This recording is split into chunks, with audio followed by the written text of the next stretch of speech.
नगरपालिकेच्या माध्यमातून असू दे किंवा येड्रावकर साहेबांच्या माध्यमातून असू दे 1251 हे मागणी आम्ही कोर्टाकडे आम्ही सुद्धा करणार आहोत। त्यामध्ये कुठेही तीळ मात्र शंका कधी बाळगायची गरज नाही। लेखी ऍफिडेव्हिट हायकोर्टात सुद्धा आम्ही देणार आहोत की 1251 मध्ये ही फक्त आंबेडकर साहेबांसाठीच रिझर्वेशन होईल।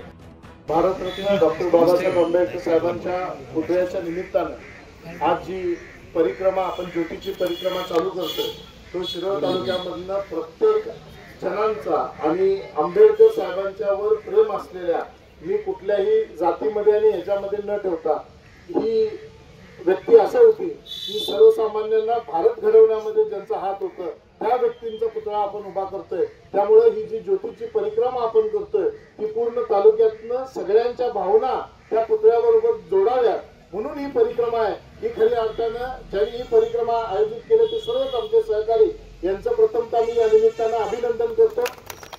निश्चितपणे आपण मगाशी रमेश बापूंनी जो उल्लेख केला त्यांनी पूर्ण विश्लेषण अतिशय चांगल्या पद्धतीने केलंय।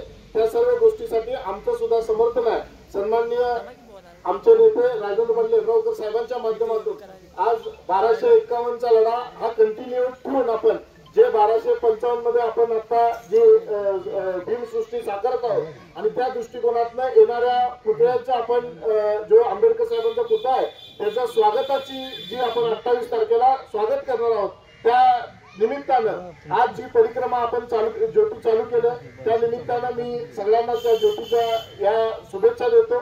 आणि निश्चितपणे मगाशी रमेश बापू आणि सर्व आपल्या मनात जी इच्छा आहे त्याप्रमाणे पुतळा आपण 1255 मध्ये बसवतोय पण 1251चा लढा आणि 1251 कुठेही आम्ही सोडलं नाही आणि देव कृपेने काही निर्णय चांगले झाले तर निश्चितपणे आपण त्याच्या माध्यमातून सुद्धा आणि नगरपालिकेच्या मी खास करून इथं आंबेडकरवादी सगळ्या संघटनांना आणि सगळ्यांना विनंती करतो की खास करून नगरपालिकेच्या माध्यमातून असू दे किंवा येड्रावकर साहेबांच्या माध्यमातून असू दे 1251 हे मागणी आम्ही कोर्टाकडे आम्ही सुद्धा करणार आहोत। त्यामध्ये कुठेही तीळ मात्र शंका कधी बाळगायची गरज नाही आणि लेखी ऍफिडेव्हिट हायकोर्टात सुद्धा आम्ही देणार आहोत की 1251 मध्ये ही फक्त आंबेडकर साहेबांसाठीच रिझर्वेशन होईल। ज्यावेळी कोर्ट सोडेल त्यावेळी निश्चितपणे फक्त आणि फक्त आंबेडकर साहेबांच्या जे विचार आहेत की एमपीएससी यूपीएससी परीक्षा घेऊन आपले विद्यार्थी यूपीएससी याच्या माध्यमातून आपल्या गोरगरीब जनतेला चांगला न्याय मिळून चांगला अभ्यासिका मिळावी त्या दृष्टिकोनातून तिथं प्रयत्न करणारच आहोत। त्यामुळे 1251चा लढा कुठेही मागे न पडता त्याच्यासाठी आपण लढणारच आहोत।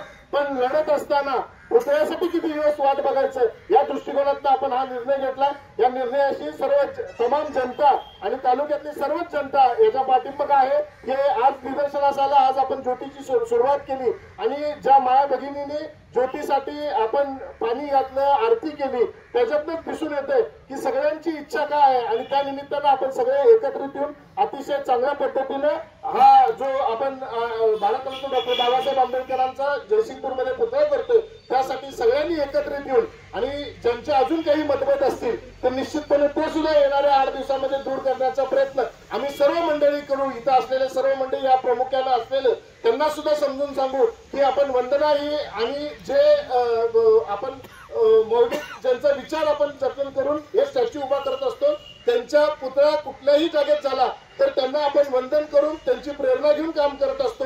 हा दृष्टिकोन सगळ्यांनी ठेवावा अशी विनंती करून सगळ्यांना सामावून घेण्याचा प्रयत्न आम्ही येणाऱ्या 8 दिवसामध्ये सुद्धा करणार आहोत आणि निश्चितपणे जे येतील त्यांना संगत घेऊन चांगल्या भव्य दिव्य अशी भीमसृष्टी जयसिंगपुरात साकार होत आहे। त्या सगळ्यांना माझ्या तालुक्यातल्या तमाम जनतेला सगळ्यांना विनंती आहे की यामध्ये आपण सगळ्यांनी सामील होऊन येणाऱ्या 28 तारखेला जयसिंगपूरमध्ये प्रचंड प्रमाणात आपण ही एकदा निळा वादळ घडवूया।